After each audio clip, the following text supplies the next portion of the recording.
سورۃ الکہف اتنی مبارک صورت ہے، اتنی مبارک صورت ہے۔ سچی بات یہ ہے کہ اگر سورۃ الکہف کے فوائد اور ثمرات پہ گفتگو کی جائے تو میں مبالغہ نہیں کرتا، اس کے فوائد اور ثمرات اور اس سے مستنبط مسائل پہ گفتگو کی جائے ساری رات بیت جائے اور یہ صورت ختم نہ ہو۔ لیکن میں 3 جھلکیاں آپ کے سامنے رکھ دیتا ہوں۔ رسول اللہ صلی اللہ علیہ وسلم نے فرمایا، من قرأ سورۃ الکہف فی یوم الجمعہ، جو شخص جمعہ کے دن سورۃ الکہف پڑھ لیتا ہے اسے کیا ملتا ہے؟ پہلا انعام، اضاء له ما بین الجمعتین، صبح جمعہ ہے، اللہ سب کو توفیق دے اس سورت کو پڑھنے کی۔ جو سورۃ الکہف پڑھ لیتا ہے اگلے جمعے تک اللہ عز و جلال اس کی زندگی کے اندر روشنی پیدا کر دیتے، اس کی سوچ بھی روشن، اس کی نیت بھی روشن اور اس کے ارادوں میں روشنی، اس کے تخیلات کی وادیوں میں روشنی، تصورات روشن، اور اللہ عز و جلال نے اس کو جو توفیق دی اس کے اقوال بھی روشن، اس کے اعمال بھی روشن۔ اور یہ میری اور آپ کی ضرورت۔ آپ نے ایک دوسری حدیث میں فرمایا، من قرأ سورۃ الکہف فی یوم الجمعہ، جو انسان سورۃ الکہف پڑھ لیتا ہے اللہ عز و جلال اس کے گناہوں کو معاف فرما دیتے ہیں۔ 2 ہفتوں کے درمیان، 2 جمعے کے درمیان، غفر له ما بین الجمعتین وفضل 3 ایام، سورۃ الکہف جمعے کے جو پڑھ لیتا ہے 10 دنوں کے گناہوں کو اللہ عز و جلال معاف فرما دیتے ہیں۔ ہمیں اس لیے سورت کو حفظ کرنے کا ایک مسابقہ رکھا تھا کہ اللہ کے پیارے پیغمبر نے فرمایا، من حفظ 10 آیات، من قرأ 10 آیات من سورۃ الکہف، روایات بتاتی ہیں جو سورۃ الکہف پڑھ لے یا اس کی پہلی یا آخری 10 آیتوں کو یاد کر لیتا ہے، عصم من فتنۃ الدجال، اللہ تعالیٰ اسے دجال کے فتنے سے محفوظ فرما دیں گے۔ اس کا مطلب یہ نکلا کہ اگر دجال کے فتنے سے محفوظ انسان ہو سکتا ہے تو چھوٹی چھوٹی دجالیوں سے تو اللہ ضرور محفوظ کریں گے۔ جمعے کی فضیلت اتنی ہی انسان اگر سمجھ لے جس کے بارے میں خود رسول اللہ صلی اللہ علیہ وسلم نے فرمایا، اور یہ روایت عبداللہ ابن عمر رضی اللہ تعالی عنہ اور ابو ہریرہ رضی اللہ تعالی عنہ سے مروی ہے۔ اس صحیح مسلم کی 865 نمبر روایت ہے، لَيَنْتَهِيَنَّ أَقْوَامٌ عَنْ وَدْعِهِمُ الْجُمُعَاتِ، لوگ جمعہ چھوڑنے کے جرم کو چھوڑ دیں، او لَيَخْتِمَنَّ اللہ علی قلوبہم، وگرنہ اللہ تعالیٰ ان کے دلوں پر مہر لگا دیں گے، ثم لیکونن من الغافلین، پھر ان کی زندگی غافلوں کی زندگی ہو جائے گی۔ اور ایک دوسری روایت کے الفاظ یہ ہیں، من ترک 3 جمع متہاونا، جو شخص 3 جمعے سستی کرتا ہوا چھوڑ دیتا ہے، طبع اللہ علی قلبی، اللہ تعالیٰ اس کے دل پر مہر لگا دیتے ہیں۔ رسول اللہ صلی اللہ علیہ وسلم نے جمعے کی فضیلت کے متعلق فرمایا، سیدنا ابو ہریرہ رضی اللہ تعالی عنہ سے مروی ہے کہ اللہ رب العزت کے پیارے پیغمبر نے صحابہ کرام کو اس بات کی خوشخبری دی اور فرمایا، نحن الآخرون الاولون یوم القیامہ، ہم دنیا کے اندر تو یہودیوں اور عیسائیوں کے بعد آئے ہیں لیکن قیامت کے دن سب سے پہلے جنت میں جائیں گے۔ المقضی لہم قبل الخلائق، پوری کائنات سے پہلے اگر کسی کا حساب و کتاب ہوگا، کسی کو اس بات کی نوید سنائی جائے گی کہ تم جنت میں جاؤ تو وہ امت محمد ہوگی۔ صحیح مسلم کی 856 نمبر روایت اور صحیح بخاری کی 876 نمبر روایت میں رسول اللہ صلی اللہ علیہ وسلم کا فرمان ہے، اضل اللہ عن الجمعۃ من کان قبلنا، ہم سے پہلے یہودی تھے، عیسائی تھے، لیکن وہ گمراہ ہو گئے جمعے کے متعلق۔ فکان لليهود يوم السبت، یہودی ہفتے کے دن کو مقدس سمجھتے، وکان للنصارى یوم الاحد، اور عیسائی اتوار کے دن کو مقدس سمجھتے۔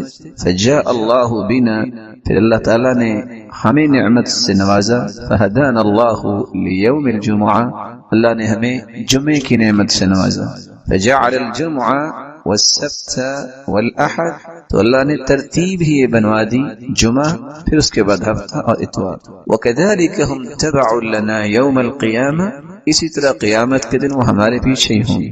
نحن الآخرون من اہل الدنیا والاولون یوم القیامہ، ہم آئے تو ان کے بعد ہیں لیکن قیامت کو سب سے پہلے حساب و کتاب ہوگا اور جنت میں جائیں۔ رسول اللہ صلی اللہ علیہ وسلم نے یہاں تک فرمایا، جمعہ کا دن ایک ایسا مبارک دن ہے اس سے مبارک دن سال کا کوئی دن نہیں سوائے رمضان کے اور ذی الحجہ کے پہلے 10 دن اور محرم کے. اور لفظ وہاں کیا ہے؟ خیر یوم طلعت علیہ الشمس یوم الجمعہ. جمعے کا دن ایسا مبارک دن ہے، سال میں جب بھی سورج نکلتا ہے سب سے زیادہ خیر والا دن جمعے کا دن ہے. اس کی وجہ فیہ خلق آدم، اللہ تعالیٰ نے اسی دن آدم علیہ السلام کو پیدا کیا. وفیہ ادخل الجنہ، اور جمعے کے دن ہی اللہ رب العزت نے آدم کو جنت میں داخل فرمایا. وفیہ اخرج منہا، اور جمعے کے دن ہی جنت سے زمین پر اتارے گئے، نکالے گئے. ولا تقوم الساعة الا فی یوم الجمعہ، اور قیامت بھی جمعے کے دن ہی آئے گی. سنن ابی داود کے الفاظ یہ ہیں وفیہ اہبط، آدم علیہ السلام کو زمین پر بھی اللہ نے اتارا تو جمعے کے دن. وفیہ تیب علیہ، اور جمعے کے دن ہی اللہ تعالیٰ نے آدم علیہ السلام کی توبہ کو قبول فرمایا. وفیہ مات، اور جمعے کے دن ہی اللہ کے پیغمبر آدم علیہ السلام فوت ہوئے. وفیہ تقوم الساعہ، اور جمعے کے دن ہی قیامت قائم ہوگی. اور ساتھ یہ فرمایا وفیہ ساعۃ لا یصادفها عبد مسلم وهو يصلي يسأل الله حاجته الا اعطاه. اس دن ایک ایسی مبارک گھڑی ہے، اس مبارک گھڑی میں جو بھی دعا کی جائے اللہ تعالیٰ اس دعا کو رد نہیں کرتا. رسول اللہ صلی اللہ علیہ وسلم نے یہاں تک فرمایا، اور یہ سنن ابن ماجہ کی روایت ہے 1084 نمبر، کہ دنوں میں سرتاج دن، سید دن جمعہ کا دن ہے. ان یوم الجمعہ سید الایام واعظمها عند اللہ، جمعہ کا دن تمام دنوں کا سید ہے، سرتاج ہے، اور وہ اللہ کے ہاں بڑی ہی عظمت والا دن ہے. وهو اعظم عند اللہ من یوم الاضحى ویوم الفطر، بلکہ فرمایا کہ عید الفطر اور عید الاضحیٰ سے بھی زیادہ عظمت والا دن. فیہ 5 خصال، اس میں 5 ایسی خصلتیں ہیں. خلق اللہ فیہ آدم، اس دن اللہ تعالیٰ نے آدم کو پیدا کیا. واہبط فیہ آدم الى الارض، اور اسی دن اللہ نے زمین کی طرف آدم کو اتارا. وفیہ توفى اللہ آدم، اور اسی دن اللہ تعالیٰ نے آدم کی روح قبض کی. وفیہ ساعۃ لا يسأل اللہ فیہا العبد شیئا الا اعطاہ ما لم يسأل حراما. چوتھی خصلت جمعے کے دن کی یہ ہے کہ ایک ایسی مبارک گھڑی ہے جو بھی انسان اللہ سے طلب کرے اللہ رب العزت اسے عطا کر دیتے ہیں. وفیہ تقوم الساعہ، اور 5ویں خصلت اسی دن قیامت قائم ہوگی. ما من ملک مقرب ولا سماء ولا ارض ولا ریاح ولا جبال ولا بحر الا وهن يشفقن من يوم الجمعہ. فرشتے، آسمان اور زمین، ہوائیں اور پہاڑ اور سمندر اس دن سے خوف کھاتے ہیں کہ اس دن قیامت قائم ہو. رسول اللہ صلی اللہ علیہ وسلم نے جہاں اس کو دنوں کا سرتاج کہا وہاں یہ لفظ بھی صحابہ کرام کو بیان کیے، ان من افضل ایامکم یوم الجمعہ، یہ افضل ترین دن ہے. بقیہ چیزوں کو بیان کرتے ہوئے آپ نے یہ بھی فرمایا فَأَكْثِرُوا عَلَيَّ مِنَ الصَّلَاةِ فِي، جمعے کے دن تم کثرت سے درود پڑھا کرو. فَإِنَّ صَلَاتَكُمْ مَعْرُوضَةٌ عَلَيَّ، کیونکہ تمہارا سلام مجھے پہنچایا جائے گا. رسول اللہ صلی اللہ علیہ وسلم کے صحابہ نے سوال کر دیا کہ ہم اگر درود پڑھیں گے تو آپ کے پاس کیسے پہنچے گا؟ تو جواب دیا ان اللہ حرم علی الارض ان تأکل اجساد الانبیاء، اللہ تعالیٰ نے زمین پر حرام کر دیا ہے کہ وہ انبیاء کی جسد مبارک کو نقصان پہنچائے یا کھائے، تو تمہیں ثواب اور اجر سے نوازا جائے. اور یہ روایت سنن ابی داود کی 1047 نمبر اور سنن النسائی کی 1373 نمبر اور سنن ابن ماجہ کی 1082 نمبر. رسول اللہ صلی اللہ علیہ وسلم نے فرمایا جمعے کا دن تھا تو جبریل امین تشریف فرما ہوئے، اور جبریل امین نے اپنی ہتھیلی پہ ایک سفید شیشے کی طرح ایک چیز مجھے دکھائی، فی وسطها كالنکتة السوداء، جس کے درمیان ایک کالا نشان تھا. فقال ما هذه يا جبریل، میں نے سوال کیا جبریل یہ کیا؟ قال هذه الجمعة يعرضها عليك ربك لتكون لك عيدا، یہ تیرے رب کی طرف سے تحفہ ہے، جمعے کا دن ہے اور آپ کے لیے اللہ نے اس کو عید بنایا ہے، وَلِقَوْمِكَ مِن بَعْدِكَ، اور آپ کی قوم کے لیے بھی عید ہے۔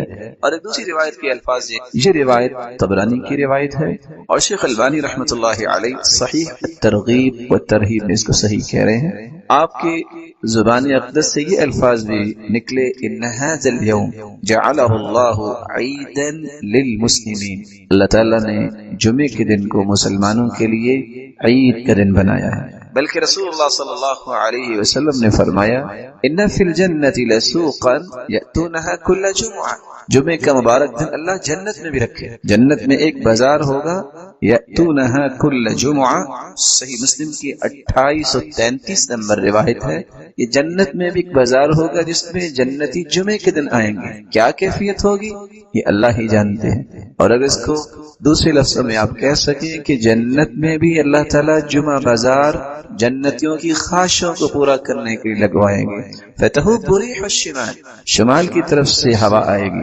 فتحسو فی وجوہہم وثیابہم، جو جنتیوں کے لباس اور ان کے چہروں پہ پڑے گی، فیزدادون حسنا وجمالا، تو اللہ کی طرف سے اس گرد پڑنے سے جو گرد نہیں ہوگی، اس مٹی کی وجہ سے ان کے حسن میں اضافہ ہوگا، فیرجعون الی اہلہم، جب وہ گھروں کو واپس پلٹ کے آئیں گے، وقد ازدادوا حسنا وجمالا، تو گھروں والے بھی اس سے زیادہ خوبصورت ہو چکے ہوں گے، فیقول لهم اہلوہم، تو وہ کہیں گے گھروں والے، واللہ لقد ازددتم بعدنا حسنا وجمالا، اللہ کی قسم تم تو ہمارے بعد اور زیادہ حسن میں ہوگے ہو، فیقولون، تو وہ جواب دیں گے، وانتم واللہ لقد ازددتم بعدنا حسنا وجمالا، اللہ کی قسم ہم تو ہوئے، آپ بھی اللہ کی رحمت سے حسن و جمال میں اور زیادہ ہوگا۔ رسول اللہ صلی اللہ علیہ وسلم ان فضیلتوں کے ساتھ ہمیں دو حکم دیے ہیں، پہلا حکم کہ جمعے کے دن کثرت سے درود پڑھا جائے، دوسرا حکم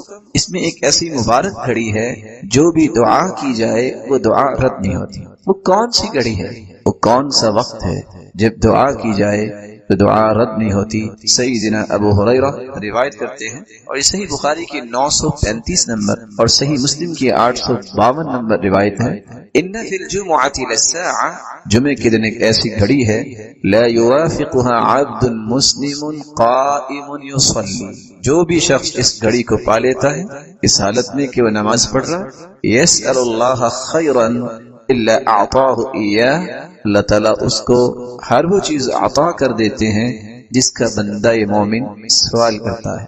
اور ایک روایت میں آتا ہے وہی الساعۃ خفیفہ، یہ بہت تھوڑا سا وقت ہوتا ہے۔ علماء نے اس وقت کے متعلق دو روایتوں سے استدلال لیا ہے۔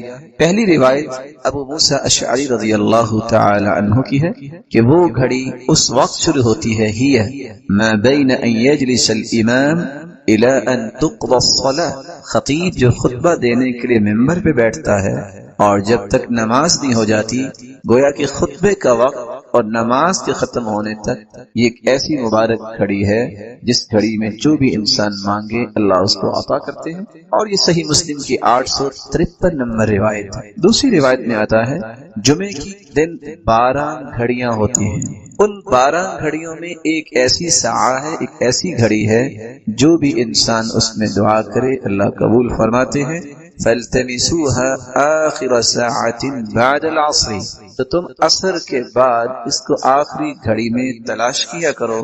یہ روایت سنن النسائی کی 1387 نمبر روایت ہے۔ علماء محدثین نے ان دونوں احادیث کو سامنے رکھتے ہوئے اس بات کو راجح قرار دیا ہے کہ عصر کے بعد کا وقت ایسا مبارک وقت ہے کہ اس میں ایک ایسی گھڑی ہے جس گھڑی میں انسان دعا کرے تو اللہ رب العزت اس کی دعا کو رد نہیں کرتے، اس کو عطا کر دیتے ہیں۔ یہی وجہ ہے کہ بہت سارے نیک لوگ عصر کی نماز کے بعد جمعے کے دن اپنے گھر کا دروازہ بند کرتے۔ پاک و ہند میں جب قرآن و سنت کی ترویج ہوئی ہے ہندوستان کے اندر، اس وقت پاکستان مستقل الگ ایک وطن نہیں بنا تھا، تو وہاں لوگ جو حدیث پڑھانے والے ایسے تھے جو اس بات کا اہتمام کرتے ہوئے عصر کے بعد کسی کو ملنا پسند نہ کرتے، کہتے یہ وقت ہے دعا کا، یہ وقت ہے درود کا، یہ وقت ہے اللہ سے اپنے مطالبات قبول کروانے کا۔ وہ بیٹھ کے دعا کرتے اور قرآن مجید کی تلاوت کرتے اور رسول اللہ صلی اللہ علیہ وسلم کی ذات اقدس پر درود بھیجتے۔ اللہ کے رسول نے فرمایا تھا کثرت سے درود پڑھو، فإن صلاة امتی تعرض علی فی کل یوم جمعہ، کیونکہ جمعے کے دن مجھ پہ میری امت کے درود پیش کیے جاتے ہیں۔ فمن كان اکثرهم علی صلاة كان اقربهم منی منزلة، جو کثرت سے جتنا زیادہ درود پڑھتا ہے قیامت کے دن وہ میرا امتی اتنا ہی سب سے میرے قریب ہو۔ کتنی خوش نصیبی ہے۔ کچھ لوگ کہتے ہیں کہ یہ جو قرآن و سنت کی بات کرتے ہیں نا، جن کو اہل حدیث کہتے ہیں، یہ تو درود کے نعوذ باللہ منکر ہے۔ منکر نہیں کہتے، منکر کہتے ہیں، کیونکہ ان بیچاروں کو یہ نہیں پتا ہوتا کہ منکر اور منکر میں بھی کیا فرق ہے۔ جبکہ کتاب و سنت کو سمجھنے والے کیا کہتے ہیں کہ ساری زندگی دعا کرتے رہو، اگر تم درود نہ پڑھو وہ دعا قبول ہونا تو دور کی بات، وہ دعا تو آسمانوں تک چڑھتی ہی نہیں۔ پوچھے تو صحیح نا ہم سے کہ ہمارا موقف کیا ہے، خود سے ہی بات بنا کے کہہ دیں کہ قرآن و سنت کو ماننے والے ایسا کہتے ہیں۔ ہم تو نہیں ایسا کہتے، ہم تو کہتے ہیں دنیا میں سب سے بڑا خوش نصیب ہی وہ ہے جو اللہ کے ذکر کے بعد سب سے زیادہ درود پڑھتا ہے۔ رسول اکرم صلی اللہ علیہ وآلہ وسلم نے اسی لیے صحابہ کرام سے کہا تھا من صلی علی او سأل لی الوسیلہ حقت علیہ شفاعتی یوم القیامہ، جو شخص درود پڑھتا ہے اور پھر میرے لیے وسیلہ طلب کرتا ہے، قیامت کا دن ہوگا میں اس امتی کی شفاعت کروں گا، سفارش کروں گا۔ صحیح ترغیب کی روایت 1668 رسول اللہ صلی اللہ علیہ وسلم نے فرمایا اول الناس بی یوم القیامہ اکثرهم علی صلاة، قیامت کے دن سب سے پیارا اور قریبی میرے وہ ہوگا جو سب سے زیادہ مجھ پہ درود بھیجنے والا۔ بلکہ اللہ کے رسول صلی اللہ علیہ وسلم نے فرمایا تھا ابخل الناس من ذکرت عنده فلم يصلی علی، بخیل تو دنیا میں بہت ہیں لیکن سب سے بڑا بخیل کسی نے دیکھنا ہے تو وہ ہے جس کے پاس میرا تذکرہ ہو اور پھر وہ درود نہ بھیجے۔ یہاں رک کے میں ایک گزارش کروں گا بڑوں سے بھی اور چھوٹوں سے۔ کچھ تو اللہ کے رسول کے دشمن ہیں کافر، کچھ ایمان لانے کے باوجود بھی دشمنی کرتے ہیں کیونکہ اللہ کے رسول کی بات نہیں مانتے اور آپ کے وزیروں اور مشیروں کو برا بھلا کہتے ہیں، یہ بھی دشمنی ہے اللہ کے رسول۔ اور کچھ لوگ چاہتے نہ چاہتے بھی بخیلی کر جاتے ہیں اور بخل کرنے والوں کے صف میں کھڑے ہو جاتے ہیں اور اپنے آپ کو نیک بھی کہتے ہیں۔ آپ پوچھیں گے وہ کیسے؟ اپنا نام آئے گا تو 4 سابقے 4 لاکھ کے، ایم اے پاس ہے، بی اے پاس ہے اور یہ ماسٹر کیا ہے، یہ ایم فل کیا ہے، پی ایچ ڈی کی ہے، اس کے بغیر نام لکھنا بولنا سننا پسند ہی نہیں ہے۔ سرتاج رسول صلی اللہ علیہ وسلم کا نام آئے گا تو کیا ڈال دیں گے؟ سواد، بخیل۔ تیری زبان کی سب سے بڑی سعادت یہ ہے، تیرے قلم کی سب سے بڑی سعادت یہ ہے اس زبان کی نوک پہ بھی آئے محمد الرسول اللہ صلی اللہ علیہ وسلم۔ اس سے بڑی سعادت کیا ہے قلم کی؟ وہ ساری دنیا کی باتیں لکھ لے، اللہ کے ذکر کے بعد محمد مصطفیٰ کا نام آئے تو صلی اللہ علیہ وسلم نہ کہے، سعادت کیسے؟ خوش بختی ہے۔ میں بات اگلی کرنے سے پہلے ایک وعدہ لینا چاہوں گا اور اگر اس وعدے پہ ہم سب پختہ ہو جائیں تو آج کی مجلس اس کا فائدہ ثابت ہو جائے گا۔ کون ہے جو آج کے بعد جب بھی لکھے گا وہ صاد یا صلع نہیں لکھے گا بلکہ پورا لکھا کرے گا صلی اللہ علیہ وسلم؟ کون کون وعدہ کرتا ہے؟ آپ اہل علم، آپ کو ان باتوں کا خیال کرنا چاہیے۔ کچھ لوگ سارا کچھ لکھیں گے، بسم اللہ الرحمن الرحیم نہیں لکھیں گے، 786 لکھ دیں گے۔ ان مسکینوں سے پوچھو 786 بنتا کیسے ہے؟ ابجد حوض حقی کو بھی نکالیں تو 786 بنا کے دکھائیں۔ عادات کا علم ہے، اس میں بھی دیکھیے۔ پھر اللہ ذو الجلال کے نام میں بخل، دنیا میں کسی سے محبت ہو تو اس کے تذکرے نہیں زبان پہ ختم ہوتے تو رب تعالیٰ جو خالق و مالک ہے اس کا نام مبارک لیتے وقت جو کہے کہ 786، یہ وہ رویے ہیں جو بتاتے ہیں کہ اللہ ذو الجلال کی عظمت سے متعارف شخص نہیں ہے۔ آپ صلی اللہ علیہ وسلم نے فرمایا، صحیح ترغیب کی روایت ہے 1675 کل دعاء محجوب حتی یصلی علی محمد، ہر دعا روک دی جاتی ہے، وہ پہنچتی نہیں ہے آسمانوں تک جس میں درود نہیں ہو۔ بلکہ حسین ابن علی کی روایت ہے صحیح ترغیب کی 1681 من ذکرت عنده فخطئ الصلاة علی خطئ طریق الجنہ، جس شخص کے پاس اللہ کے رسول صلی اللہ علیہ وسلم کا تذکرہ کیا جائے وہ درود پڑھنا بھول جائے، وہ درود پڑھنا بھولا نہیں، جنت کا راستہ بھول۔ یہ ہمارا موقف ہے، اس پہ کوئی اشکال ہے تو کوئی بتائے؟ ہمارا تو موقف ہے دعا ہی قبول نہیں ہوتی، دعا چڑھتی نہیں، وہ جنت کا راستہ ہی بھول جاتا ہے۔ کون کہتا ہے کہ قرآن و سنت کی بات کرنے والے درود کے منکر ہیں؟ یہ صرف حاسد اور ناقد جو ہے جس کے پاس کوئی دلیل نہیں بنتی تو پھر وہ تانے دیتا ہے. تان و تشنیع کرنے والے کبھی بھی فلاح نہیں پاتے. اللہ کے رسول صلی اللہ علیہ وسلم پر درود بھیجنا یہ ہر مسلمان کی سب سے بڑی سعادت ہے. اللہ جلال کے ذکر آپ صلی اللہ علیہ وآلہ وسلم کی محبت کا یہ تقاضا کہ آپ پر درود پڑھا جائے. اس کے بارے میں ایک ضروری بات سمجھنے والی ہے. کتنے لوگ ترجمہ کرتے ہیں ان اللہ وملائکتہ یصلون علی النبی، ان اللہ وملائکتہ، بے شک اللہ ذو الجلال اور اس کے فرشتے، یصلون علی النبی، وہ نبی پر درود بھیجتے ہیں. یہ ترجمہ ٹھیک نہیں. یا ایھا الذین آمنوا صلوا علیہ وسلموا تسلیما، اے مومنو تم بھی درود پڑھو. لفظ صلاۃ جب اس کی نسبت اللہ ذو الجلال کی طرف کی جائے، ویسے تو صلاۃ کے 18 معنی ہیں عربی سے، لیکن جب یہ کہا جائے صلی اللہ، اس کا مطلب ہوتا ہے اللہ ذو الجلال رحمتوں کی برکھا برسائیں گے، تعریف کریں گے. والثناء، فرشتوں کے سامنے اپنے محبوب کے تذکرے کریں گے. یہ میرا محبوب ہے جو سرتاج رسول. وہاں درود مانا نہیں ہو. لفظ صلاۃ جب فرشتوں کے ساتھ استعمال ہو، صلت الملائکہ، فرشتوں نے صلاۃ پڑھی، کیا مطلب؟ بلند مقام کے لیے برکت کی دعائیں کی فرشتوں نے، بخشش کی دعائیں کی. صلی الرجل جب لفظ صلاۃ کو کسی انسان کے ساتھ، ذوی العقول کے ساتھ استعمال کیا جائے، اس کا مطلب نماز پڑھنا بھی ہوتا ہے، اس کا مطلب درود پڑھنا بھی ہوتا ہے، اور دیگر معانی بھی اہل لغت نے بیان کیے. لیکن اگر غیر ذوی العقول کے لیے استعمال ہو، صلت الطیور والحیوانات، پرندوں نے درود پڑھا، یہ ترجمہ نہیں ہوتا. وہاں ترجمہ ہوتا ہے پرندوں نے اللہ ذوالجلال کی حمد و ثنا بیان، اللہ ذوالجلال کی تعریف کی ہے، حمد بیان. تو قرآن مجید کے ترجمے کو صحابہ کرام، تابعین اور تبع تابعین اور لغت کو سمجھنے والے لوگ ہیں، ان کے کیے گئے ترجموں کی روشنی میں ہی اختیار کرنا چاہیے. آپ کی محبت کا ایک ساتواں تقاضا بھی ہے، آپ کی محبت میں غلو نہیں کرنا چاہیے. یہ بھی ایک بات سمجھنے والی ہے. محبت وہی ہے جس کا تذکرہ اللہ ذوالجلال نے قرآن میں کر دیا.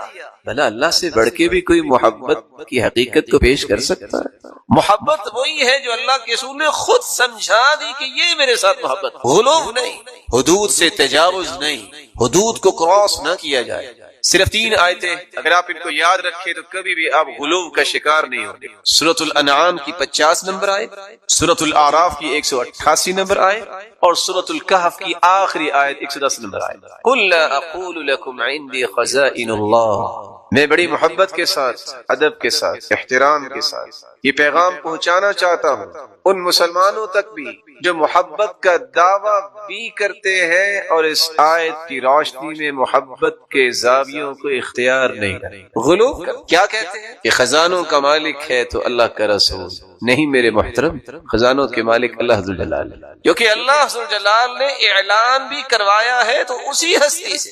قل فرما دیجیے، لا اقول لكم عندي خزائن اللہ، میں نہیں کہتا کہ میرے پاس خزانے ہیں اللہ تعالیٰ. صحیح بخاری کی روایت ہے 3117، سیدنا ابو ہریرہ رضی اللہ تعالی عنہ بیان کرتے ہیں اللہ کے رسول صلی اللہ علیہ وسلم نے فرمایا ما اعطیکم ولا امنعکم، نہ میں تم سے کوئی چیز روک سکتا ہوں نہ میں تجھے کوئی دے سکتا ہوں.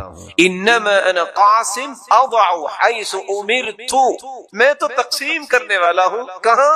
جہاں مجھے حکم ہو. اور دوسری روایت کے الفاظ ہیں انما انا قاسم واللہ یعطی، دینے والا وہی ہے، میں تو تقسیم کرنے والا.